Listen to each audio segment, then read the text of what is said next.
Welcome to Shareholder Primacy from Free Float Media, a podcast about activist investing, securities law, and all the ways the financial and legal worlds intersect and collide in real life. It's the second week of 2026, so we're trying to get back on schedule in Ann and me.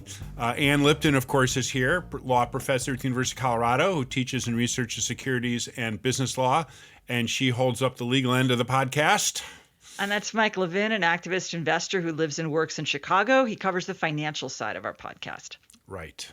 Well, good. Legal, financial, legal. So we were thinking about the new year with, resolutions and what you're trying to do and accomplish.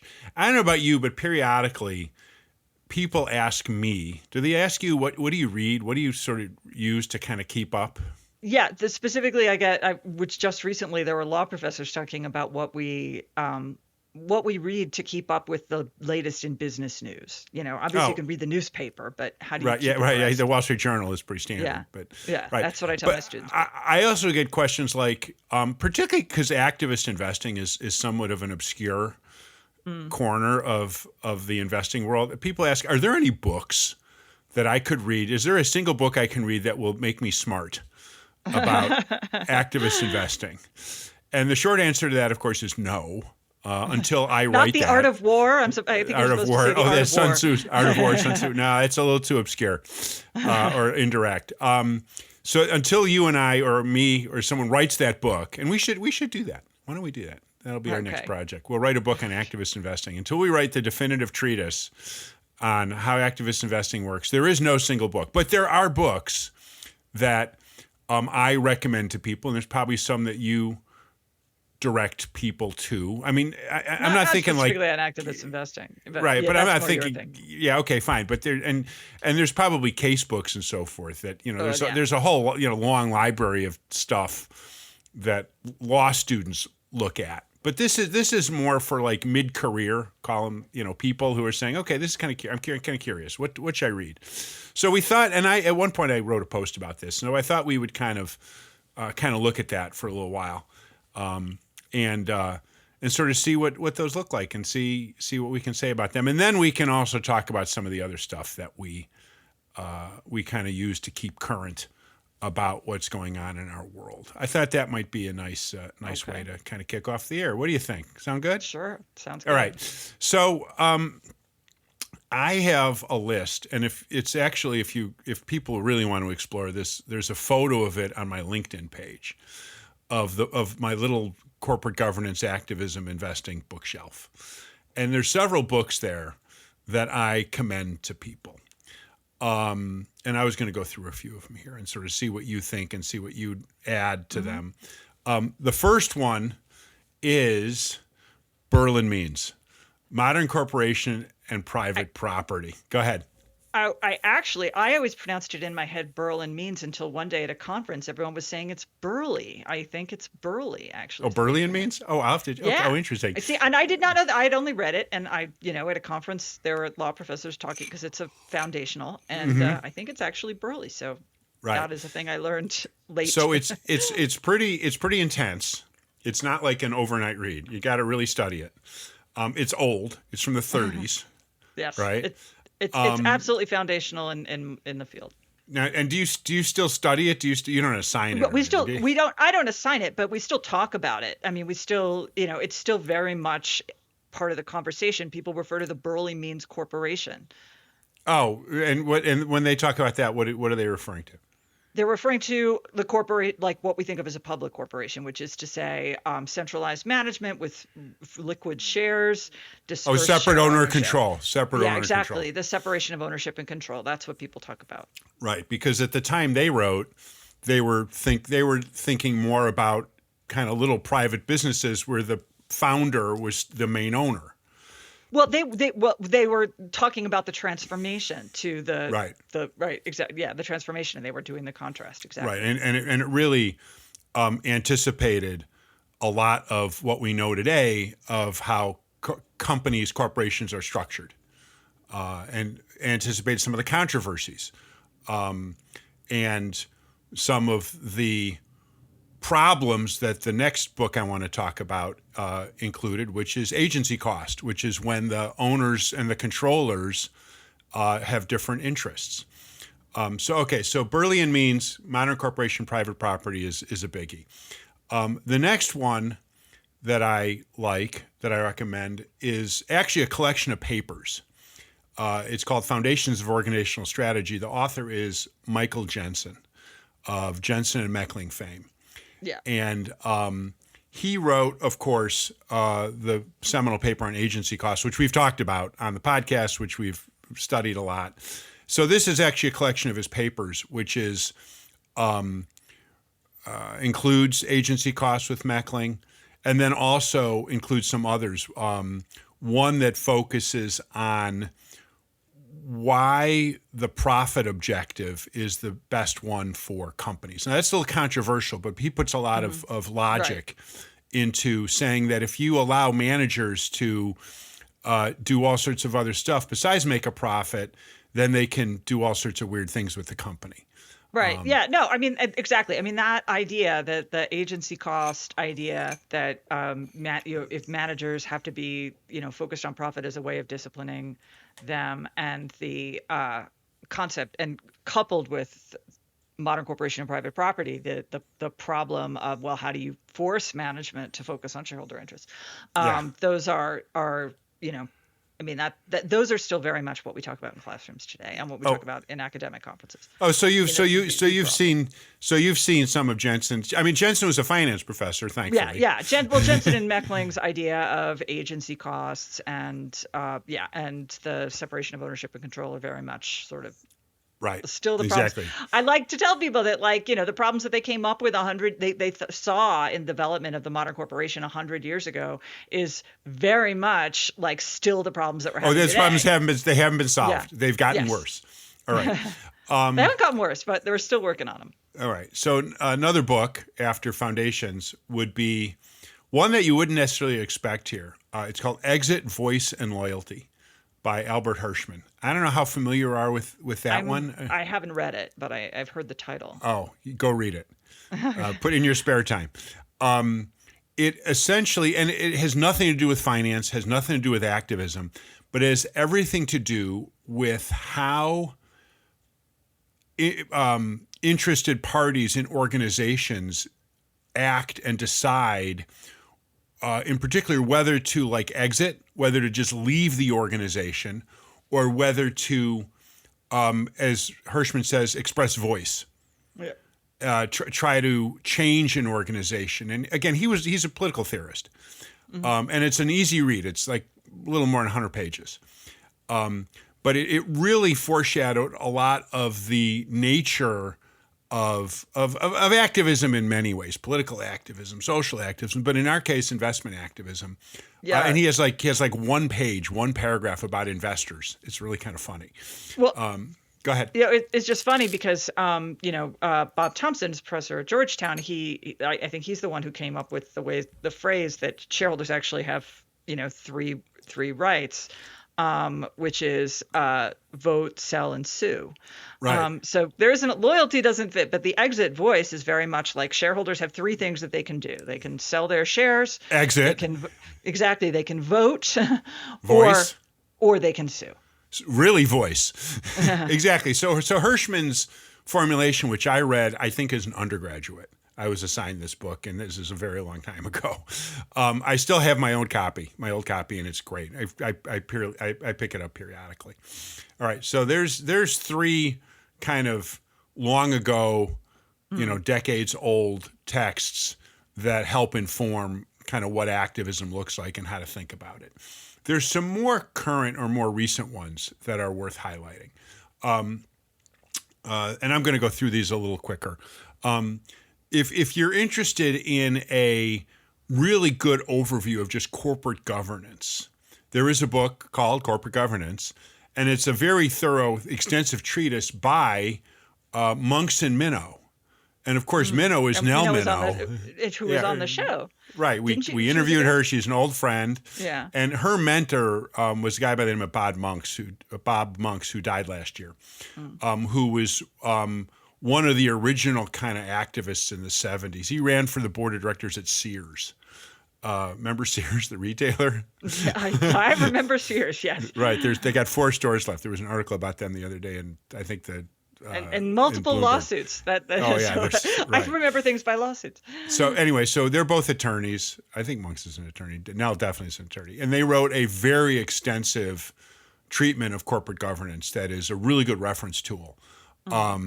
And I think they've updated. It's probably either 3rd or 4th edition at this point. So corporate governance, if people want a single book on corporate governance that sort of goes over a lot of the general and specific principles with reference to law and so forth, it's a winner. Okay. There are 2 or 3 kind of more case-oriented books that I love to recommend to people. One of them is a little older, and it's called Disney War by James Stewart. I have that one on my shelf, I think. Yeah. Oh, it's great. It's long, it's detailed, and it's the account of when the Disney family was fighting off CEO Michael Eisner and his succession plans for the company. It reads kind of like a novel because that's how James Stewart writes. But it's probably 20 or 25 years old at this point because that proxy contest took place in the 90s.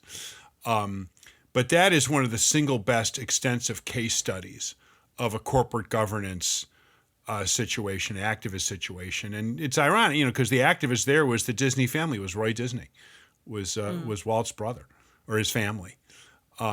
So Disney War is another good kind of case study. And then another book of much more recent case studies is called Dear Chairman, and it's by our friend Jeff Gramm. And so Jeff is an investor who runs a company, a little fund called Bandera Partners. He's been involved in some really funky, weird activist situations, and he's an activist guy.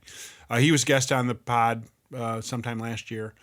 And what he did is took a very scholarly approach and went into archives and went and got all sorts of documentation and letters and SEC filings and so forth from decades and decades ago and profiled 8 or 10 activist situations.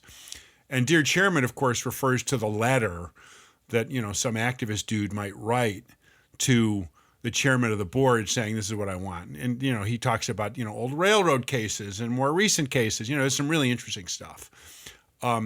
Jeff teaches this book in a class at Columbia, where he's an adjunct. And it's just a fascinating read. He really unearthed some stuff that was, quite unexpected. So in terms of like cases, in individual examples, this is a really, really good book. And if people haven't looked at it, they really should. It's probably fun to teach from this at some point if the opportunity arises. Yeah. So I don't know if you'd seen that one, but that's great. No, I haven't. All right, cool. There's one other that just came out a little more recently, and it's like in the past year. And it's called On Board. The author is Jonathan Foster, who's like an investment banker, more of an insider. I'm eager to have him on the pod at some point and talk to him about this. So next time you're traveling, we'll see if he's available. But On Board is his book that is a much more kind of current treatment of some controversies and so forth in corporate governance and I suppose activist investing. So it's designed more for advice for directors. And his perspective is as more of a board insider. So he doesn't really adopt as much of the investor perspective as I would have preferred. But otherwise, it's a very thorough look at some current stuff going on in Delaware, or relatively current stuff. So he's as current as talking about some of the Musk pay things and so forth. Okay. Yeah. And it's like I said, it just came out in the past year, and it would be like a good complement to the corporate governance book from Monks and Minow. A little bit of an update with some more recent stuff. So that would be On Board by, I said, Jonathan Foster. Okay. There's one other. So you've commented on some of these, and hopefully there's none that you disagree with as being kind of like, not necessarily worth it. Well, I haven't read. I admit I haven't read all of them, but you're definitely whetting my appetite. Oh, cool, great. I know because you got all sorts of time for this. The one other book that I'd recommend. I said we're not going to like have case books and so forth. Yeah. I still refer to my old corporate finance book from graduate school, Principles of Corporate Finance. We used to just call Brealy and Myers. I don't know if you ever picked up these corporate finance books, but I am not a finance person. I'm a law person, so I know. I know exactly enough corporate finance to be able to basically understand what people are talking about. But so it used to be Brealy and Myers. I still have my old copy, which is 40 plus years old. Now Franklin Allen, so it's Brealy Myers Allen, but it's the one of the couple corporate finance texts that graduate students and MBA students and so forth have to kind of tear apart. And I still refer to it sometimes if I'm looking for some sort of valuation trick or wondering about a share price or something like that. It's still valuable. So I still have Principles of Corporate Finance on the bookshelf, and I still refer back to it sometimes. I see. So there's a list of books. I don't know if you have some that you kind of contribute here, but this is kind of what I think about when people ask me what do I read to get smart about activist investing. Yeah, I don't focus specifically on activist investing, and a lot of what I read these days are whatever law review papers are out. But one book that I really like a lot, there's a series that people put out. They're law stories, and what they are. Go ahead. What they are, it's a whole series of them, but what they are each one is devoted to a different legal field, and they take some of the foundational cases in the field and they kind of and they tell you the background narrative of like what isn't in the case and the historical context and so forth. So there's one called Corporate Law Stories, and it has a lot of the foundational cases, Dodge versus Ford, Meinhardt versus Salmon, Ringling Brothers, and then a little slightly more modern ones like Blasius and Unical. And it gives like sort of a narrative of like what led to it and sort of contextualize it, where it falls in history. And I just find that really interesting. Oh, interesting. Okay, Corporate Law Stories. Yeah. All right, so that'll be your holiday gift. That'll be my holiday gift next year, and I'll give you some of these. So, all right, cool. There are other things that we do read that we'd like to cover and discuss and kind of trade notes about, like journals and blogs or who the hell knows.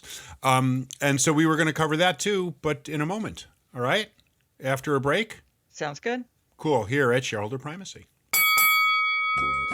Shareholder Primacy is brought to you by FreeFlowAnalytics.com, the only free database of corporate directors, their influence, and their performance.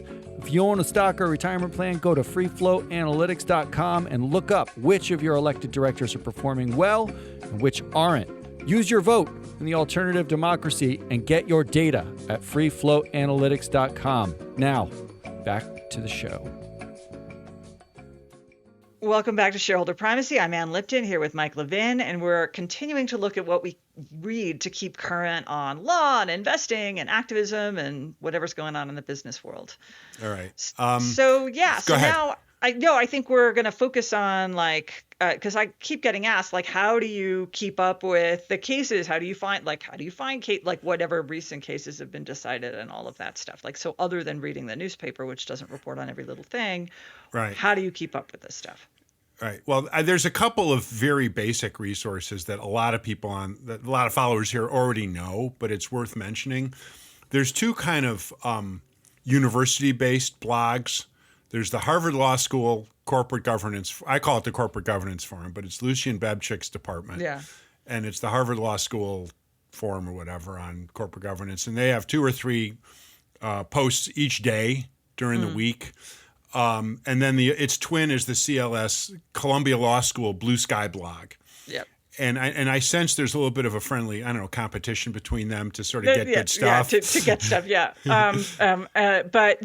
But both of them, they post by practitioners on latest developments. They have professors talking about their latest articles or their research. Sometimes industry people like Glass Lewis or ISS will post a report there. And of course, frequently, if there's been some kind of statement or speech by a member of the SEC, something that, those get posted there too. Right. My sense is that sometimes with some frequency, both are just reproducing memos from law firms. Yes, I think that's some of it. That is some of it, and so I mean, the thing about law firm memos is they can flag really interesting new issues, but they the law firm doesn't want to commit to a position because they might eventually have to litigate it. So often they'll describe an interesting new development, but then the rest of the memo tends to be something along the lines of, therefore you need to hire a lawyer and carefully consider your options. If you want this bylaw, if you want to take advantage of this bylaw thing, you need to talk to us in person.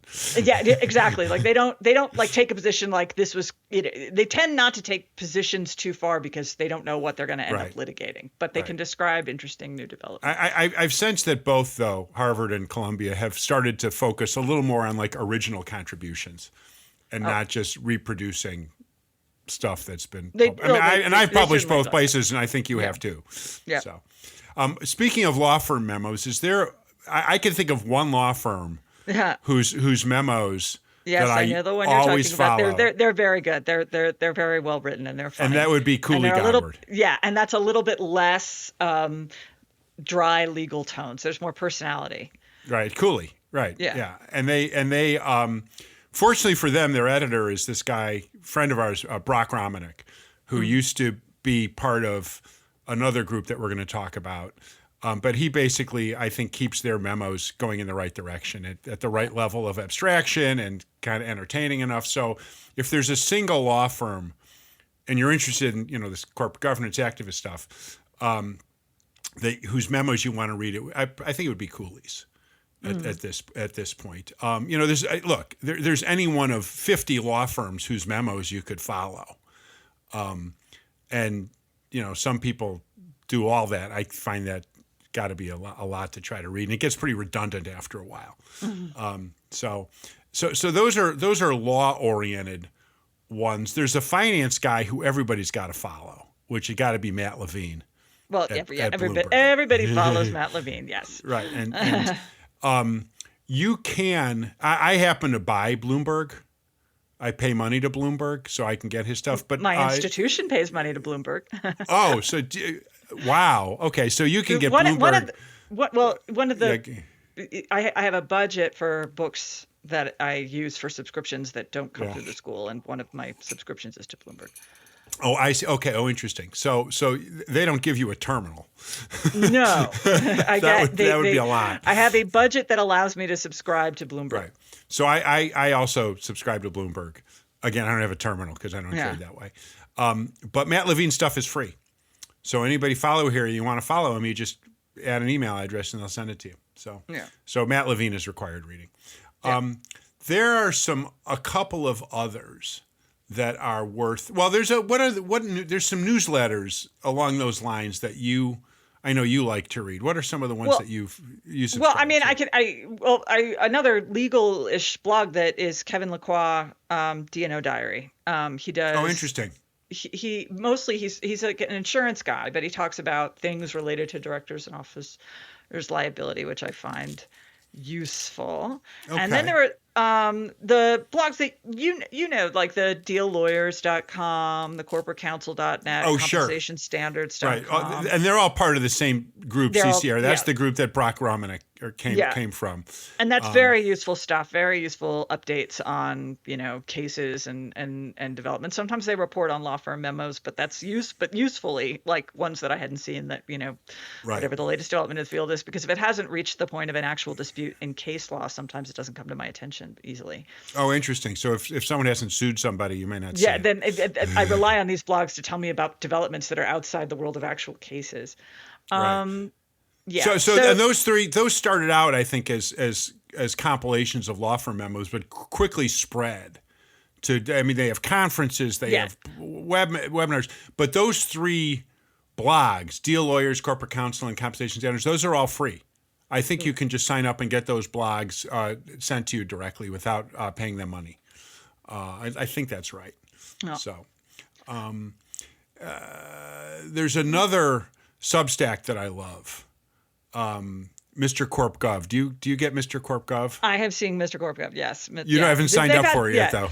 I know, but I read it occasionally, and they've had some. I think he had an interesting breakdown of Tesla votes and other kinds of. You should. It's free to sign up. He doesn't charge. The person behind Mr. CorpGov is Andrew Droste, who we've interviewed, who joined us on the pod some months ago, and he basically had stewardship at Columbia Threadneedle, and so this is his kind of alter ego where he can talk about interesting. Governance development. So that's where I, started following. At one point last year, the Netflix director that lost the election because of attendance and so forth, he kind of wrote about that. And, other kind of really interesting, hardcore CorpGov things. So Mr. CorpGov is quite good. Fortunately, one of the problems with like the Harvard thing or deal lawyers and corporate is there's so much. There's 2 or 3 or 4 items a day. Andrew he's very well curated. He'll focus on 1 or 2 things a week or every couple weeks. And so when he publishes something, it's worth reading. Okay. So what do you – go ahead. No, for Substacks, I'll just throw out Professor Bainbridge, Steve Bainbridge at UCLA. He has a Substack now, but you do have to pay for that one. And Francine McKenna. Who's been on? We talked to her too. Yeah, right. We've talked to her. She the dig. Right. It's more accounting focused. So also to keep up with cases, because people ask me about this a lot, is that Law 360 and Bloomberg Law, which is actually a separate subscription from Bloomberg. Law 360 and Bloomberg Law both have these sort of email newsletters that go out every weekday. And they're topical. So there's a securities one for Law 360. There's a securities one for Bloomberg Law. There's an M&A one for Bloomberg Law. There's a corporate one for Law 360. And they have articles, but they also essentially every case that's decided, as far as I can tell, in the field gets a little blurb. And I find that incredibly helpful. So I skim that every morning, and and that's how I find a lot of the cases. Oh, interesting. All right. Yeah. Again, I'm not trying to follow cases. When I follow cases, in part, I rely on what you tell me. Yeah, no, for me, it's critical. So, every new securities decision, especially because I'm on a case book for securities, so that's how I keep up with the securities cases. Every single securities decision is ultimately flagged in Law 360. What do you use to keep track of SEC filings? Mostly I don't. I only just sort of look when there's one particular thing that interests me. But there's a professor at Emory, Andrew Jennings, who has a free site called kfilings.com. Oh. K is the letter K. Yeah. kfilings.com, where you can actually sign up if you're I know that professional investors have ways that they get their SEC filings, but he has a little thing that you could sign up to be alerted for anything you're following. Oh, interesting. Because I have a couple resources. You could try to work Edgar, but Edgar's really a hassle. So there's one that I follow. And I hate that they've redesigned the site a couple of years ago, and I hate it so much. I'm not a fan.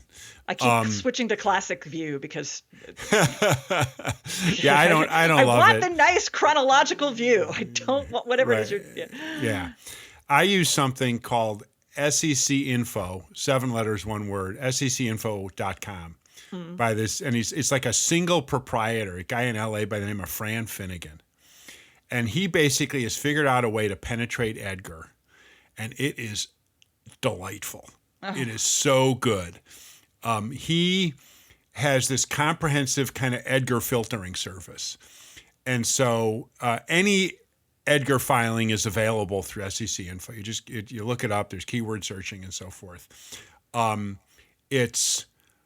You can do email alerts, which I love. So I have a couple dozen or more email alerts on specific tickers, on specific symbols.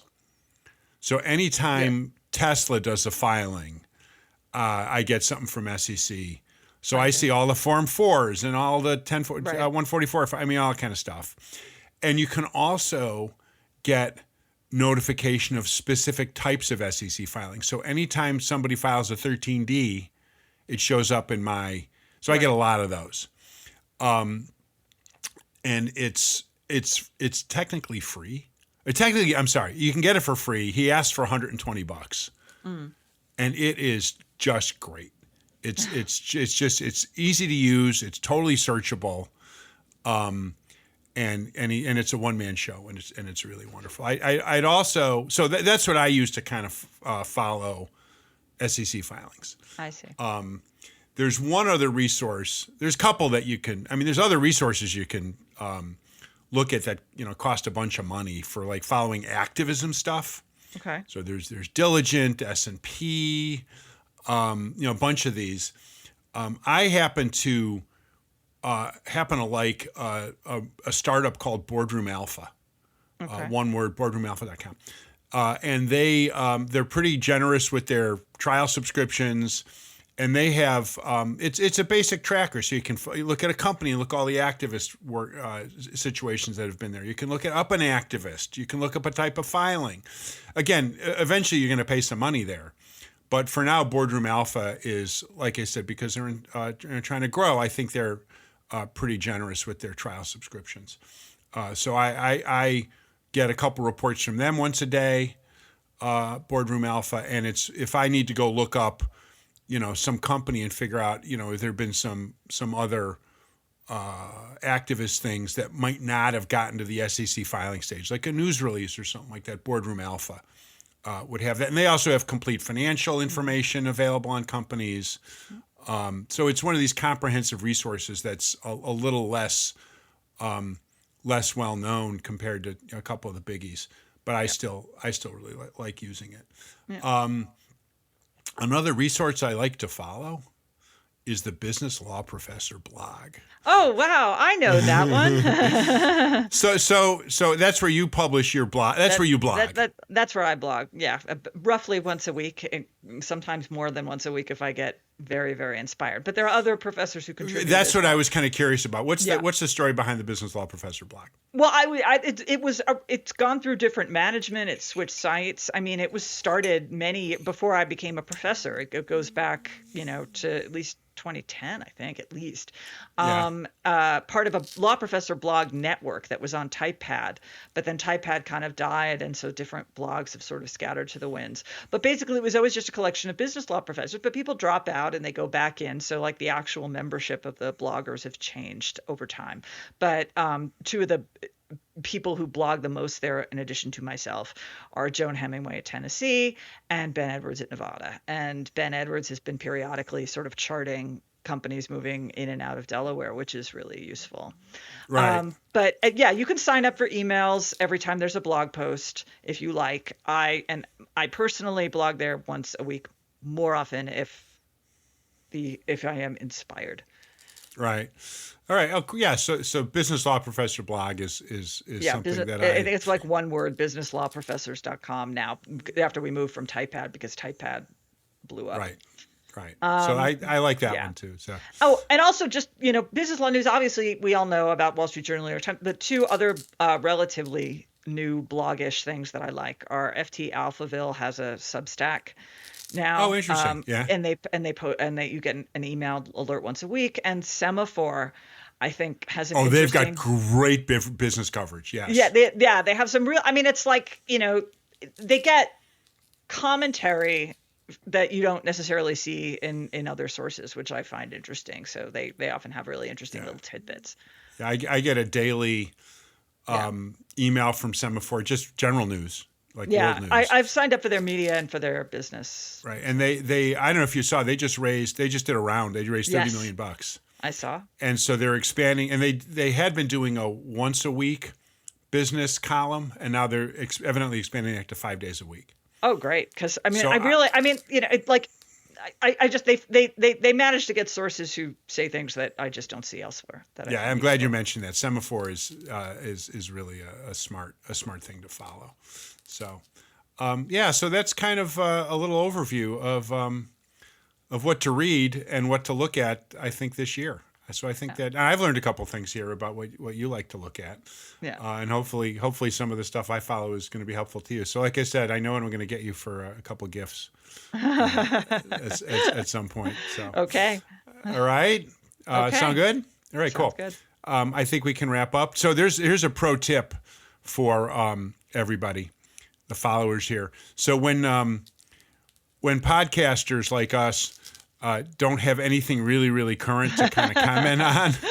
This is this kind of episode. Well, there's stuff going on. This is what we do. This is what we're saying. There's stuff going on. There's the Warner Paramount Netflix thing, which I find fascinating, but we record a couple days before these things go. Anything I say now is going to turn out to be stale. Stale, old, yeah. Very, although the only comment I'll have is that Paramount apparently just put out a claim that Warner's cable assets are worthless.